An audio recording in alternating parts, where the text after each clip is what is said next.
Good morning. It's 11:25, and this is To The Point with me, Mercy Moroki, and Tom Harwood, live on your TV and radio this morning.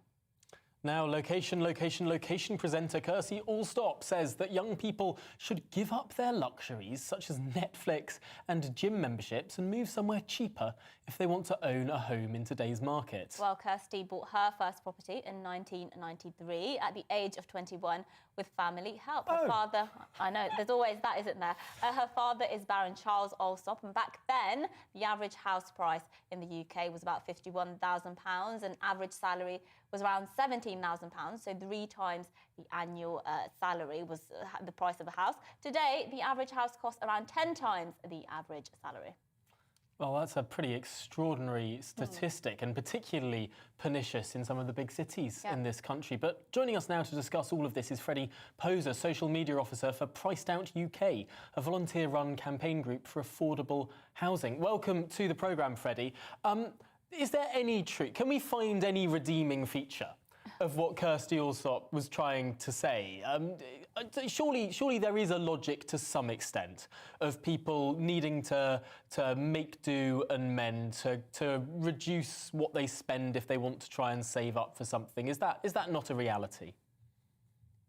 I mean, I guess at the very minimum, you could say that people do need to save a bit when they want to buy a house. But I think we should stop talking about buying houses and start talking about building houses. Because if we're talking about how you can outcompete other first-time buyers for the scarce resource of housing, we are actually hamstringing ourselves as an economy, and we're not generating the wealth that we could be by letting people live where they want. People are much more productive in the big cities where these house prices are so much higher. It's a reason people want to live in London, Manchester, Birmingham, and they shouldn't be forced to move up north because the daughter of a baron doesn't think we should build more houses.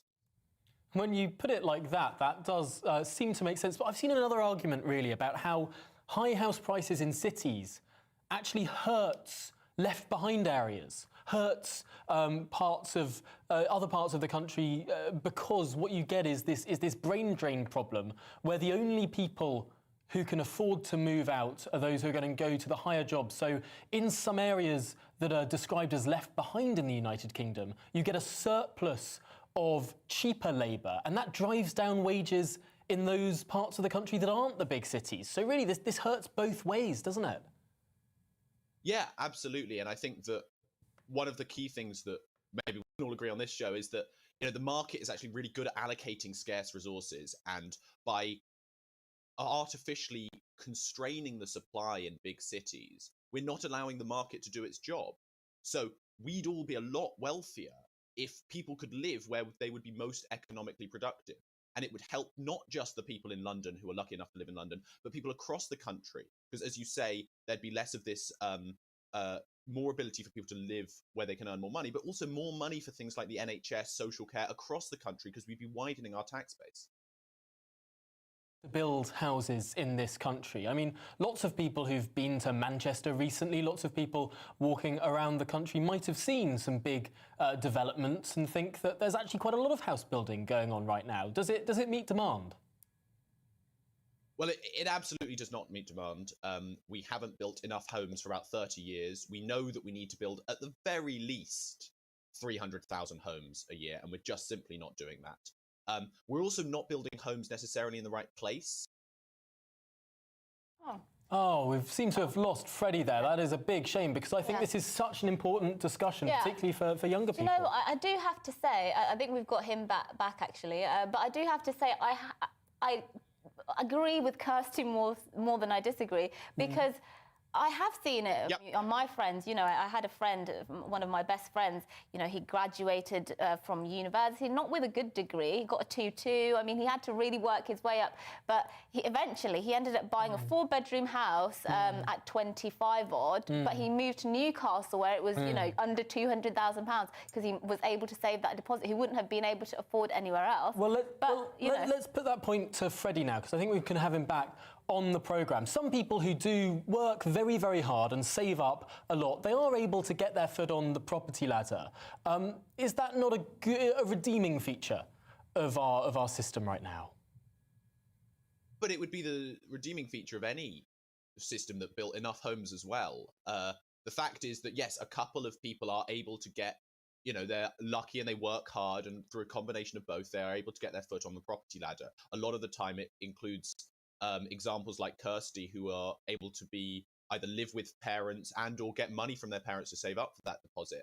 I think we should be aiming a bit higher than the bare minimum of a few people can own a home, and we should actually aim for everyone to be able to own a high quality, affordable home where they want to live and work, and they shouldn't have to give up Netflix or EasyJet holidays for a savings of a couple of £100 a year just to do that.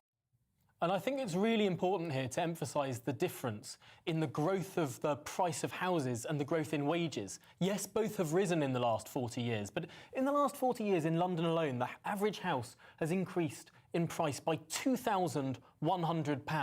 2,100%, I should say. We wish if it was just £2,100, I'd be a very, very happy person.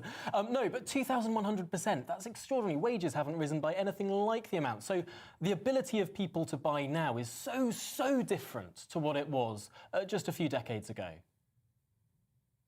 Absolutely. And if you look actually at the Kirsty Allsop example, again, if you adjust what she paid for what the average house price was when she bought her house, £51,000, adjusted for inflation, that's £100,000 now. If you can find a house for £100,000, if you could let me know, that'd be brilliant, because the average house price now is £250,000. So it's just not true that it was equally hard to buy 40 years ago. It's become a lot harder for young people, but also for everyone to find the homes they want. Remember that this doesn't just affect young people. Older people wanting to downsize are less able to do so, for example, because there are fewer smaller homes available because everyone's competing so hard for these homes. Yeah. The fact is that we could make everyone's lives better by building more houses across this country. Yeah, well, Freddie, win-win.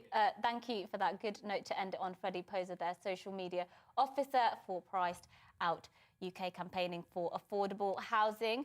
Well, we're going to take you to a very short break. Keep your views coming in as well. We're going to be reading those, gbviews@gbnews.uk, and we'll be discussing very shortly the Education Secretary's comments on racial lessons in primary school, a story we covered last week. But before that, a look at this morning's news.